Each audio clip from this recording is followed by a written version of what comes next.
Kemapanan infrastruktur menjadi salah satu tolak ukur berkembangnya suatu daerah, terutama jalan raya. Ketersediaan jalan raya dapat menunjang geliat perekonomian masyarakat. Namun, sayangnya kondisi sebagian besar jalan raya di Indonesia masih jauh dari kata layak. Berdasar survei World Economic Forum, Indonesia tidak termasuk dalam 30 besar negara dengan kualitas jalan baik. Padahal, hampir setiap tahun pemerintah mengalokasikan anggaran besar untuk perbaikan jalan. Namun, jumlah jalan yang rusak tak kunjung berkurang. Di Provinsi DKI Jakarta saja, dalam 1 tahun, Dinas Bina Marga mengalokasikan dana 300 miliar rupiah untuk memperbaiki jalan. Sementara suku Dinas Bina Marga di 5 wilayah Jakarta, masing-masing menggelontorkan biaya sekitar 30 hingga 50 miliar rupiah per tahun. Kalau untuk seperti zero hole, itu rasanya untuk Jakarta ini sangat kecil kemungkinannya. Tetapi kita upayakan sampai mendekati zero. Artinya jalan-jalan itu pada saat ada lubang-lubang kita langsung tutup, kita perbaiki. Sekarang ini kita penanganannya bukan lagi tutup lubang, tapi langsung kita perbaiki permukaannya. Kita layer hot mix gitu.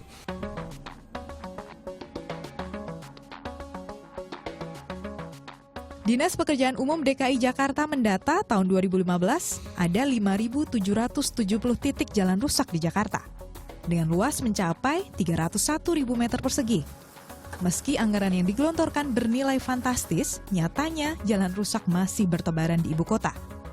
Berdasar catatan Dinas Bina Marga DKI Jakarta, hingga Mei 2016 terdapat 42 ruas jalan rusak yang tersebar di 5 wilayah, yakni 11 ruas jalan di Jakarta Timur, 10 ruas jalan di Jakarta Barat, 7 ruas jalan di Jakarta Pusat, 5 ruas jalan di Jakarta Utara, dan 8 ruas jalan di Jakarta Selatan.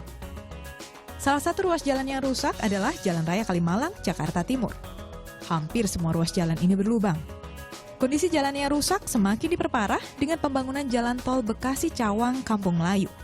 Akibatnya, tak sedikit kecelakaan terjadi di jalan ini. Jalan Kalimalang ini menghubungkan antara kota Jakarta dengan kota Bekasi. Ratusan kendaraan melewati jalur ini setiap hari. Namun sayangnya kondisi jalanan tidak mendukung kelancaran lalu lintas. Meskipun berkali-kali jalan ini diperbaiki, berkali-kali pula jalan kembali rusak.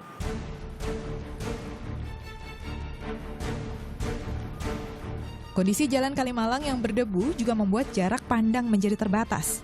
Belum lagi, beton pembatas yang berada di tengah jalan mengkhawatirkan pengguna jalan. Di sini kan ibaratnya jalur umum, apalagi jalur Bekasi, Halim Bekasi udah pasti rame tiap pagi, tiap sampai sore itu udah pasti macet, sampai malam itu masih macet. Apalagi keadaannya jalannya begini, ditambah macet. Selama perbaikan ini ya belum ada diperbaikin rusaknya, masih begini aja. Jadi sini diperbaikin, sini terus rusak lagi sebelah, gerual-gerual semua jalanannya.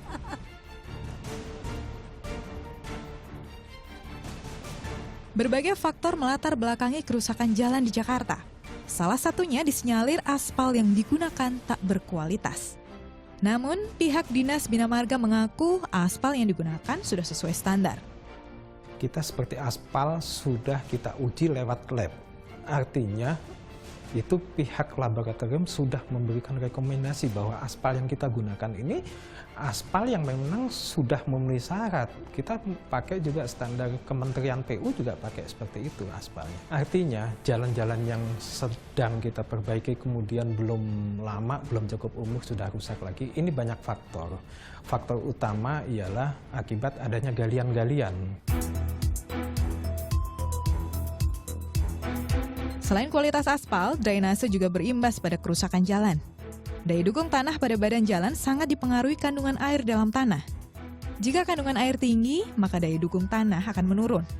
Ini mengakibatkan daya lekat aspal tidak lagi berfungsi. Sementara kendaraan tetap akan lewat, sehingga dapat mengakibatkan permukaan jalan menjadi pecah dan ambles. Kondisi ini diperparah banyaknya kendaraan berat dengan kelebihan tonase yang lalu lalang. Faktor kendaraan kelebihan tonase inilah yang sering luput dari perhatian pemerintah. Menurut pengamat perkotaan Yayat Supriyatna, pemerintah harusnya mempertegas aturan soal kelebihan tonase kendaraan.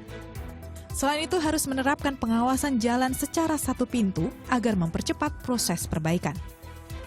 Jadi dalam hal ini terlalu banyaknya institusi yang mengelola jalan itu kemudian dikaitkan dengan sistem pemantauan, pengawasan, dan penganggaran yang tidak bisa langsung mengatasinya, itulah menyebabkan banyak kondisi jalan yang kadang-kadang lama tidak segera dilakukan tindakan.